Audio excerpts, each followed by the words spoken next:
साथियों, देश के किसानों के कल्याण की दिशा में, कृषि सुधारों की दिशा में कल देश के लिए बहुत ही महत्वपूर्ण दिन था। ऐतिहासिक कृषि सुधार विधेयक पारित किए गए हैं। आप मुझे बताइए कि क्या कोई बिल आज तक आपने देखा है? इतने दिनों से पत्रकारिता कर रहे हैं, अगर विपक्ष का कोई एक सदस्य भी वोटिंग मांगे, डिवीजन मांगे, तो क्या कभी चेयर ने बगैर डिवीजन, बगैर वोटिंग के कोई बिल पास कर दिया क्या? बिल तो छोड़िए, कोई संशोधन पास कर दिया क्या? आज तक कभी आपने ऐसा सुना है? आज का दिन हिंदुस्तान के लोकतंत्र के और संसद के इतिहास का सबसे बड़ा काला दिन है। इन विधेयकों ने हमारे अन्नदाता किसानों को अनेक बंधनों से मुक्ति दिलाई है। आजादी के बाद किसानों को किसानी में एक नई आजादी देने का काम हुआ है। सरकार कह रही है किसान के फायदे में है, किसान के हक में है, क्रांतिकारी कदम है। और ये देश में अमूमन होता नहीं है। मतलब एक कॉमन सेंस की बात है कि मैं कहूं ये आपके भले की बात है, तो आप तो गले लगाएंगे, मुझे स्वागत करेंगे कि अच्छा मेरे लिए आप ये कर रहे हैं, बहुत अच्छी बात है, मुझे धन्यवाद देंगे। किसान कह रहे हैं भैया हमें नहीं चाहिए ये, वो सड़कों पर उतरे हुए हैं देश के अलग अलग हिस्सों में, खास हरियाणा में, पंजाब में, राजस्थान में, मध्य प्रदेश में भी अब इसकी आग दिख रही है इस आंदोलन की। किसानों को होने वाली एक एक परेशानी को समझते हुए, एक एक दिक्कत को दूर करने के लिए हमारी सरकार ने निरंतर प्रयास किया है। किसान का इतना भला करना चाहते हो मेरे भाई, ये जो 3 अध्यादेश आपने किए हैं, क्या पिछले 20 साल में किसी एक भी किसान संगठन ने इसकी मांग की है आपसे? क्या आपने किसी एक भी किसान संगठन की राय ली? क्यों है कि इस देश के तमाम किसान संगठन, यहां तक कि आरएसएस के द्वारा समर्थित भारतीय किसान संघ भी इसके विरोध में क्यों है? अकाली दल इसके विरोध में क्यों है? हकीकत यह है कि यह किसानों के लिए आजादी नहीं, किसानों की गुलामी है। जो लोग दशकों तक देश में शासन करते रहे हैं, सत्ता में रहे हैं, देश पर राज किया है, वो लोग किसानों को इस विषय पर भ्रमित करने की कोशिश कर रहे हैं, किसानों से झूठ बोल रहे हैं।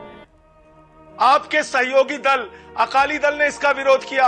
आपकी मातृ संस्था आरएसएस, उसका स्वदेशी जागरण मंच, आप उसको नहीं समझा पाए। उन्होंने विरोध किया इसका कि यह बिल किसान विरोधी है, यह बिल किसानों के लिए काला कानून है। किसानों का यह कहना है, किसान नेताओं का यह कहना है कि आपने एमएसपी कभी नहीं हटेगी, ऐसा तो कहीं किसी कानून में या लिखित में नहीं लिखा है, ये तो मुंह जबानी बोला जा रहा है। दूसरी चीज, जो प्राइवेट प्लेयर्स आएंगे उनके लिए वो नियम नहीं है जो कि सरकारी मंडियों पर हैं। तो क्या ऐसी स्थिति उत्पन्न नहीं होगी कि धीरे धीरे धीरे करके प्राइवेट वाले और मजबूत होते चले जाएंगे और ये जो सरकारी मंडियां हैं धीरे धीरे कमजोर होती चली जाएंगी और इनका वही हाल होगा जो हर सरकारी कंपनी का होता है। आज बीएसएनएल बिग बर्बाद हो गई, सारे प्राइवेट प्लेयर्स उसमें हावी हो गए। आज कोई बीएसएनएल का फोन खरीदता है, ना उनका नेटवर्क इस्तेमाल करता है।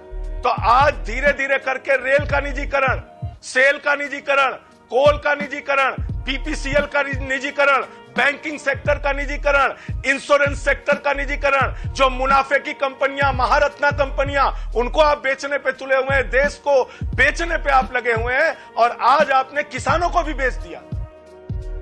मैं देश भर के किसानों को इन विधेयकों के पारित होने पर बहुत बहुत बधाई देता हूं। और आखिरी बात मैं यही कहना चाहता हूं, इस देश के इतिहास में जब ये 3 कानून लिखे जाएंगे तो इन्हें क्या याद किया जाएगा? पहले को कहा जाएगा जमाखोरी कालाबाजारी अनुमति कानून, दूसरे को कहा जाएगा कॉन्ट्रैक्ट खेती वाला बंधुआ किसान कानून, और तीसरा जो एपीएमसी बाईपास करने वाला है इसको कहा जाएगा मंडी तोड़ो एमएसपी छोड़ो कानून। और इसलिए इस देश का किसान इसके खिलाफ खड़ा है और खड़ा रहेगा। सिर्फ विरोध के लिए विरोध करने का ये एक के बाद एक अनेक उदाहरण सामने आ रहे हैं। लेकिन ये लोग ये भूल रहे हैं कि देश का किसान कितना जागृत है। वो ये देख रहा है कि कुछ लोगों को, किसानों को मिल रहे नए अवसर उनको पसंद नहीं आ रहे हैं। पहली बात तो आप याद कीजिए इनका इतिहास। ये किसी भी चीज को बहुत पैकेज के साथ लेके आते हैं, बड़ा सुनहरा सपना दिखाते हैं। जीएसटी लेके आए तो आधी रात में आजादी देने लगे, वन नेशन वन टैक्स। आज राज्यों का शेयर नहीं दे पा रहे हैं, बढ़ाकर देने की बात कहते थे। इन्होंने 2 करोड़ रोजगार देने की बात कही नौजवानों को, 12 करोड़ रोजगार छीन लिया, बेरोजगार बना दिया 12 करोड़ लोगों को हिंदुस्तान में। इन्होंने कहा कि इतना काला धन लाएंगे कि हर आदमी को 15 लाख मिल जाएगा। ना काला धन आया, ना 15 लाख मिला। इस वीडियो के सामने आने के बाद सवाल तो बनता ही है, मोदी कहाँ है तेरा 56 इंच, कैसा है तू रेजिग्नेशन दे दे, तू हट जा। ठीक है।